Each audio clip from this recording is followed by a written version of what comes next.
and welcome to the Security Collective podcast. I'm your host, Claire Pales, and in today's episode, I'm bringing you part 2 of my chat with Brendan Smith. Brendan was kind enough to share with me in part 1 some information about ISO 27001 and the implementation of these types of standards in an organisation. And we also talked through strategy and governance and reporting to the board. In today's chat, part 2, we talked about career and how Brendan got to where he is today. And we also talked about, at the end of the conversation, about the massive success that Brendan has had in security awareness and behaviour change programs. Make sure you listen right through to the end, because some of the tips he gives around how he managed to change behaviours and some of the success he had is absolute gold. Over to my chat with Brendan, part 2. I want to talk a little bit about your career before Tabcorp. So you spent about 12 years at Fujitsu delivering a range of security services to clients. And then in 2015, you made the move to become a CISO at Tabcorp. And I'm interested to understand what made you make that move from the vendor side into running security for a large corporate, and what surprised you about the difference between those two? Fujitsu gave me an opportunity really to see many different organisations and how their risk profiles varied and therefore how they approach security. And we dealt with government departments who had relatively inflexible obligations through protective security, through to financial manufacturers, utilities that were just starting to realise the challenges of OT in the form of SCADA networks and devices. And being able to consult and work across those different sectors was a great privilege. And I like to think that as a team, we're able to apply our learnings from one client and so on to the next one. It taught me that security really has to deliver value. We had to demonstrate that we were worth paying for, to be blunt, because otherwise as a service provider, you will be shown the door. Our services at Fujitsu were normally bundled as part of a larger outsourcing agreement. But of course, they're all clearly identified and defined. And during the course of a multi-year engagement, the client's situation could change. You know, they might open a new business or a new office. They might, identify new risks. And we had to provide a compelling proposition as to how we could help them to address that. The other thing that I really learned as the manager of that team was the importance of those strong personal relationships. The world of IT, and in particular security, is not a big one in Australia. And it was critical that I had a working relationship with the management of our client organisations so I could help with incidents, issues and so on, and continue to, build our business, build Fujitsu's business. So I did that role for many years before I was approached to join Tabcorp. And at the time, I wanted to move for a few reasons. And Tabcorp was an exciting and, as it turned out, a fun place to work. Firstly, I wanted to be part of a journey and to deliver a meaningful improvement over time. And it's a fact that when you're working for an MSS, it can be just a transactional service. You might have some input into strategy, but really that's owned and developed by the organisation, as it should be. Fujitsu did have some consultative capability, but that wasn't our core deliverable. We were delivering, straight security services. And with Tabcorp, I knew I'd have that opportunity to review the existing situation and then to help to develop a strategy to continue to build on my predecessors' work. It would give me a sense of ownership, I guess, that I wanted, the skin in the game that you get as an internal staff member, where you're building something that's for the betterment of the whole business. One of the aspects of being within an MSS is you have limited engagements and touch points in the client organisation. So most of my time was spent talking either to internal security staff or the CIO or equivalent. It's very rare that you dealt with someone outside the IT organisation. Once I moved across into the enterprise space, though, at Tabcorp, that changed. Like any new CISO, I took the time to go around and meet the various business heads, understand their ambitions, their pain points. And in the process of that, I got to understand the higher level of interest in security that actually exists right across an organisation, and certainly a far, greater level than what you see when you're at an MSS. Technically, in terms of things that were different, the amount of legacy and complexity was almost overwhelming. So at Fujitsu, we would try and dictate platforms. Sometimes we would be putting in brand new systems, for an organisation that you would use to deliver our service. That's not an option when you step into an internal role. You work with what's in place, the technology, the people, and the processes. And then you seek to sort of incrementally and iteratively change and uplift these. Of course, we went through a merger as well, where we brought the two organisations together, Tabcorp and TATS, a couple of years ago. And I know that anyone else who's been in an exercise like that will know that that's not complexity doubled, that's complexity squared. So, there was an awful lot of effort had to go into that. The other thing is that whilst you have a lot of, care and love for your clients as a managed service provider, when you are the CISO, your sense of responsibility also increases exponentially. And you realise that as the senior leader of an organisation, if we got hacked or DDoSed or whatever on Melbourne Cup Day, the spotlight was going to shine very, very brightly on me. And I think it's something as a CISO that you feel at a visceral level. And no matter how diligent or committed or engaged you are as a service provider, it's just not the same. It's received wisdom that you can outsource security, but you can't outsource risk. I paraphrase that also to say you can outsource responsibility, but you can't outsource accountability. And as the CISO, you're accountable to your executive for the security of your organisation in a way that a managed security provider cannot, and indeed, should not be. So there's a few things, that sense of ownership, which can bring so many rewards when you become an internal CISO, comes with also a sense of responsibility and the pressures that come around with that. But to me, the rewards outweighed that challenge, and I was very happy with my decision to move from the service provider into Tabcorp. That's not to say that I wouldn't ever go back. I did enjoy my time at Fujitsu, but the internal role was a lot of fun. You appear to be very loyal. You spent 12 years at Fujitsu, you spent 5 years at Tabcorp. Whoever gets you next is going to be very fortunate. I mean, most CISOs transition every 2 to 3 years. How do you take your own loyalty and instill that in your staff and teams? Because not just CISOs that move along every few years, but the attrition in security teams is quite high as well. I mean, have you got some top tips for sticking around? Is it about choosing the right business, or what is it about you that keeps you so loyal? I guess the first thing to say is within those longer periods, I had several career phases at times. So, at Tabcorp, it kind of splits into the pre-merger and then the post-merger.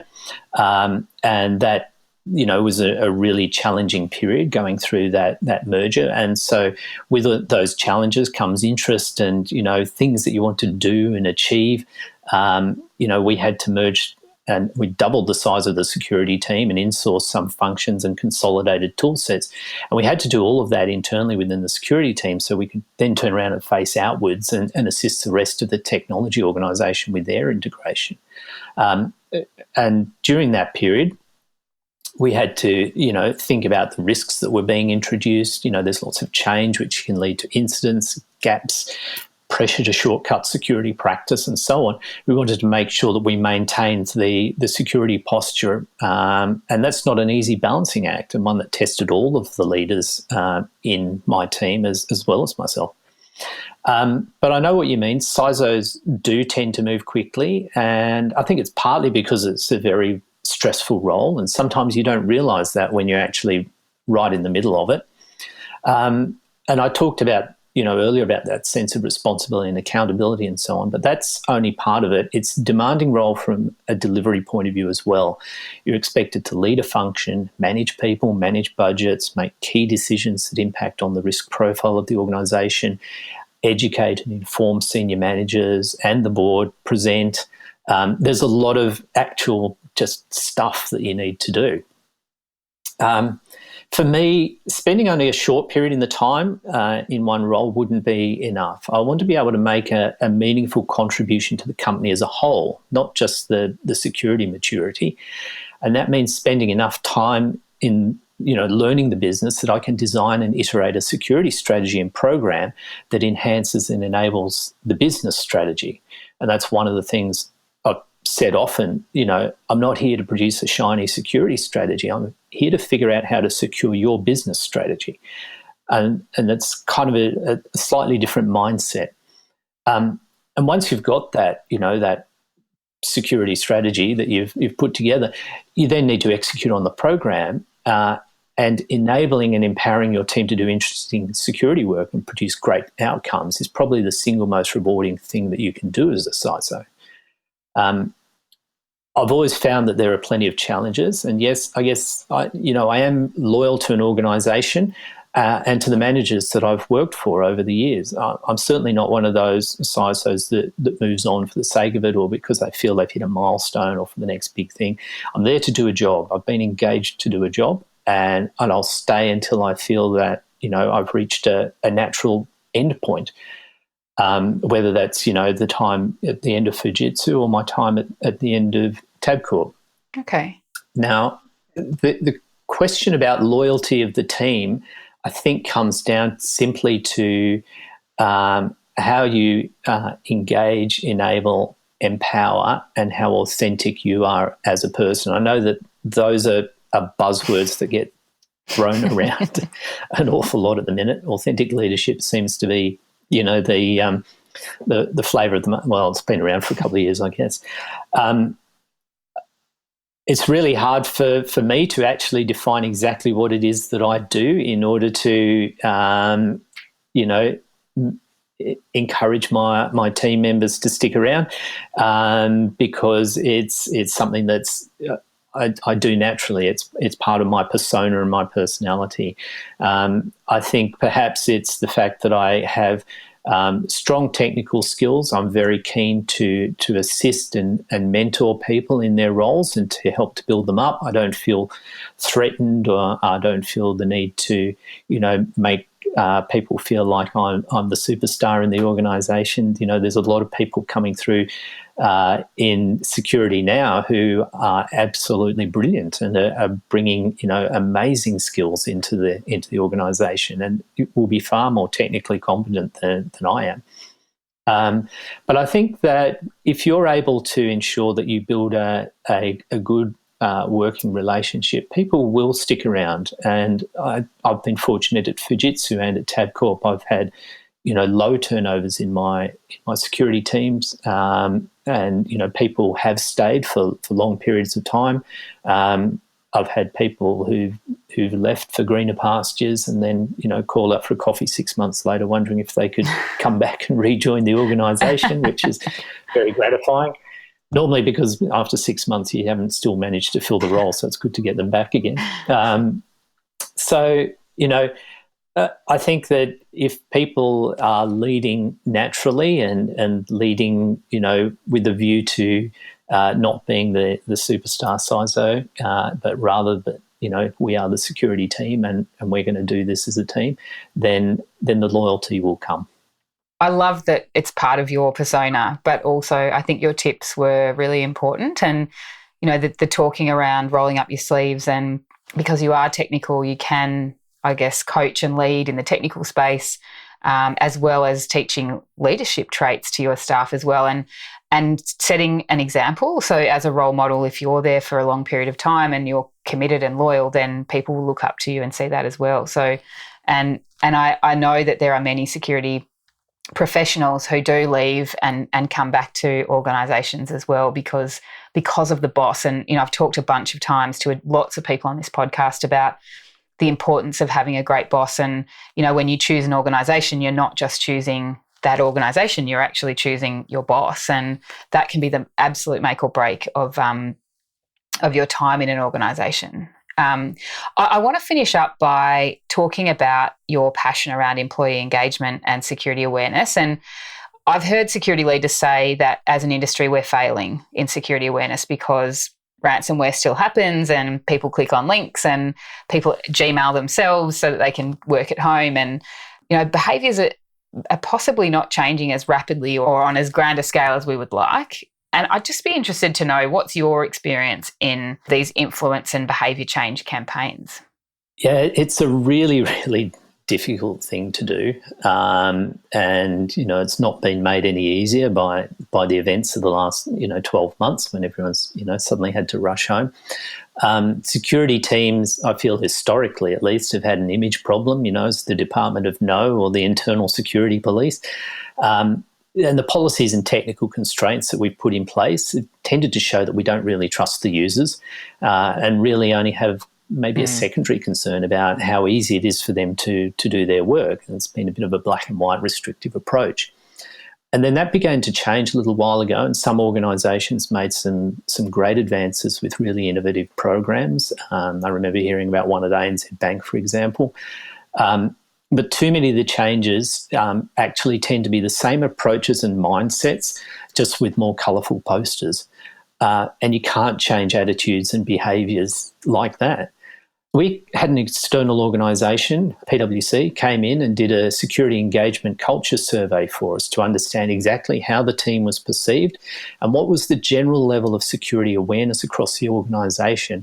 And it was a very illuminating and somewhat challenging exercise, actually. And I remember discussing with one of our managers who was in my team, a leader in my team, who said, well, that can't be right.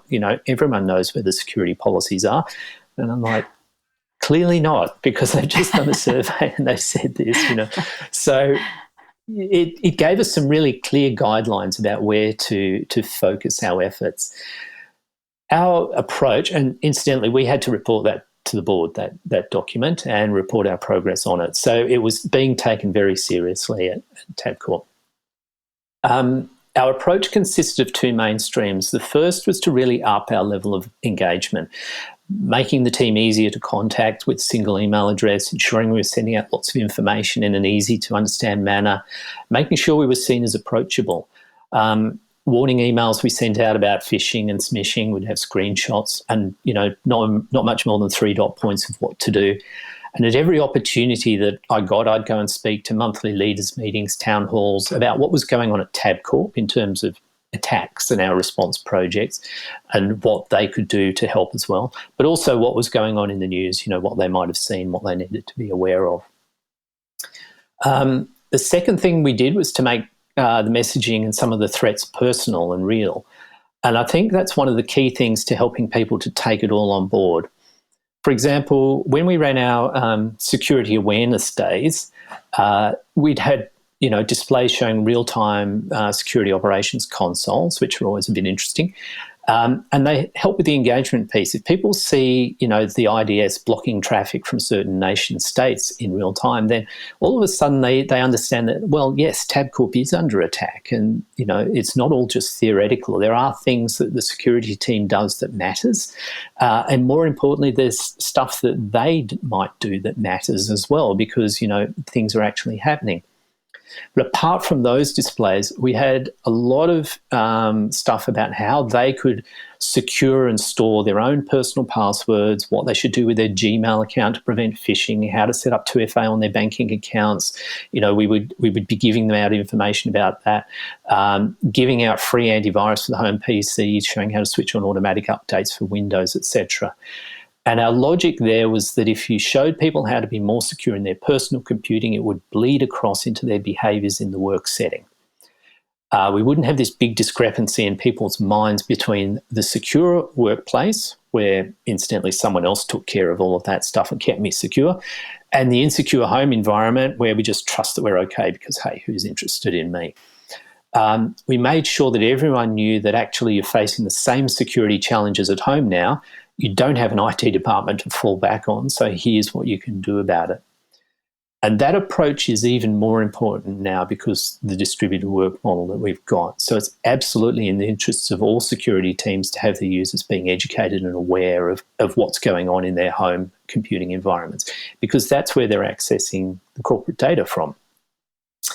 The final piece that really worked for us was the abandonment of the annual security training e-learning, and I'm doing the air quotes thing there. we all know how exciting those can be and how quickly they become dated. And you end up having to rewrite the module every 12 months, if only to give the staff something different. We moved into having a straightforward Induction E-Learning module that new starters do, along with all the other compliance training that was required in a highly regulated financial institution. And it covered how we do security at Tabcorp, where to find the policies, how to report security incidents, and so on. And after that, we had a subscription to deliver a short, engaging, and humorous video to all of our users every month. And they're 3 to 5 minutes long, professionally written by and produced by people who worked in the TV industry, and with professional actors, and the characters, were the same in each episode, so people got to know the characters. It was sort of like a series or a serial. And they deliver one key message a month, and we could tailor which message, we could choose which message we wanted to send through. And I have to say that the engagement that we got from that was absolutely incredible. People would stop me in the corridor to tell me how they preferred them. People emailed the team unprompted to say how much they enjoyed them, how good they were. And the guys in my team who championed that project and got it up and running, they did a fantastic job. The staff the system would send a survey to the staff with a couple of questions, not much more, every few months. And having done a temperature check at the beginning of the whole exercise, it would keep updating that to make sure that we were still getting the engagement. The really rewarding one was just a couple of months ago. 69% of our staff indicated in a survey that they had changed a personal security behaviour as a result of the training. Awesome. And that's a great result for two reasons. Firstly, it showed we were getting engagement. Secondly, it confirmed that we were changing behaviours and attitudes. And from a CISO's point of view, it is real measured data. And that's just not something you get for security awareness. No. Normally the best you can get is completion, and here we were starting to get outcome. So we were very pleased with the way that we had turned that around.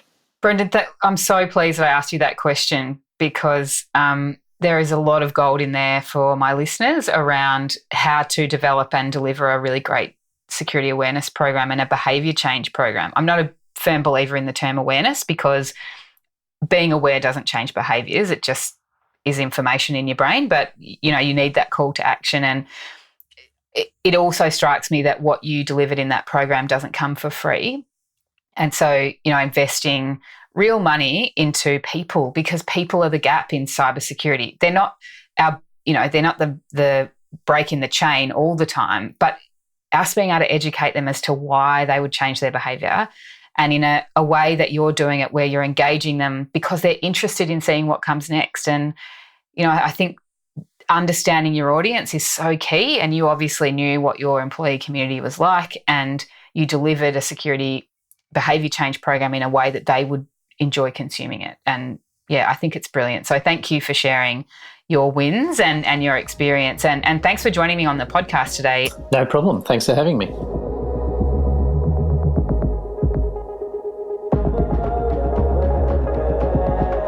Thanks so much for joining me today. If you want more information on any of our guests, head to thesecuritycollective.com/podcast.